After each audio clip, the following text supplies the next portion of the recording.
Hello, everyone. This is Brian Bortz, one of the partners here at Kane Waters, and I am joined today by the Managing Director of Tectonic Advisors, Brad Sanders, and this is your August update.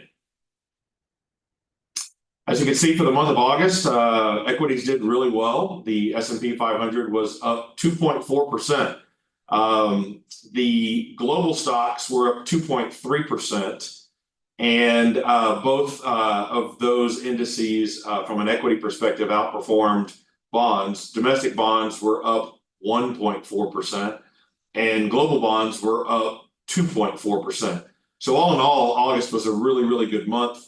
A lot of times August is a little bit of a lag as a lot of traders are trying to take some time off and vacation and have lower volume, but this August was pretty good. So one of the things that, Brad, I wanted to talk to you about, when we look at where the economy is right now, the overall economy is doing really well. And I've told my clients that, and personal income is up, disposable income is up, personal spending is up.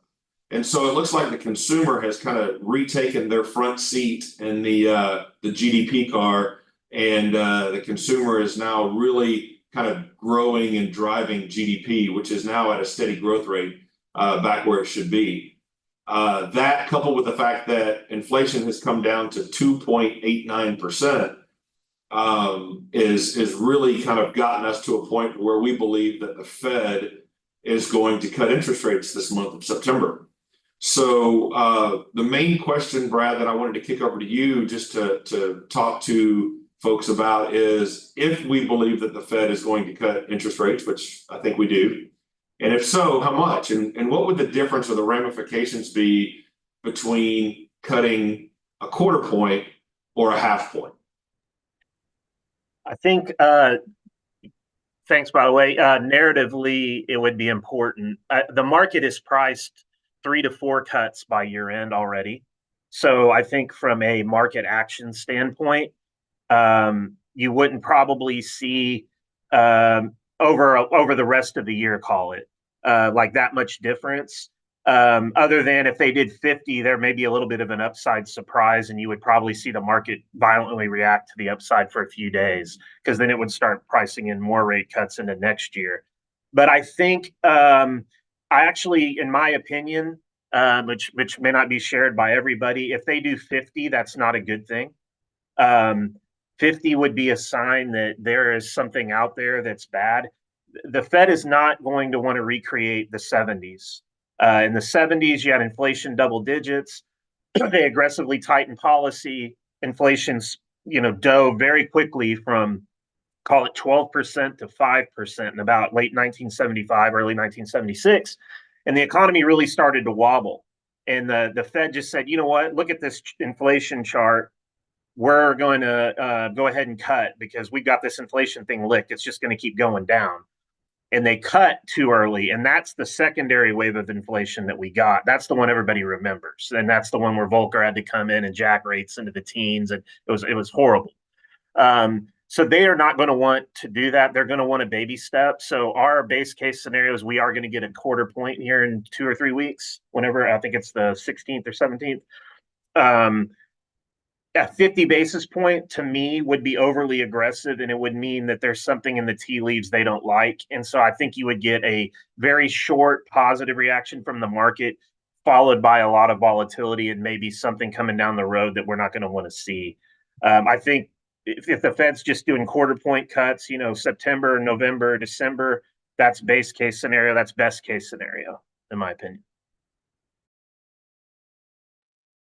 Thanks, Brad. Yeah, I tend to agree with you that if the Fed had this policy for so long of higher for longer, and I think that a quarter point cut sticks with that narrative. It keeps interest rates a little bit higher for a little bit longer.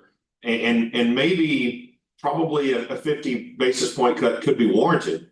But I do agree with you that if they did it early like this, it goes against their narrative, and it also is something that I think would be very reactionary. So from that perspective, go ahead, Brad. Yeah, I was going to say, I don't know that it is warranted. I mean, you can make an argument for it, but to your point earlier, the data is good. Like employment data, yes, unemployment is ticked up, but it's still really low. GDP came in a little better than expected. It's not like it was 3 years ago, but it's still good. And we have inflation under 3%. It's still a lot higher than it was, 5, 7 years ago, but that's still good. And so, yeah, I think you could build a case why they could do 50, but I don't think the data really supports it. And to your point earlier, I actually think the bad case for the market would be if the Fed did nothing at this point. The market is priced in these rate cuts. If we got that higher for longer narrative all of a sudden next week, all hell would break loose in the markets. So that's the one scenario we're probably not going to see. It's a non-zero probability. I think right now Fed funds futures, it's like 65% quarter point, 30 to 35%, 50 basis points, and then the rest is a no cut, which is still a little bit higher than I would expect. So. Yeah, I want to also reiterate to our listeners today that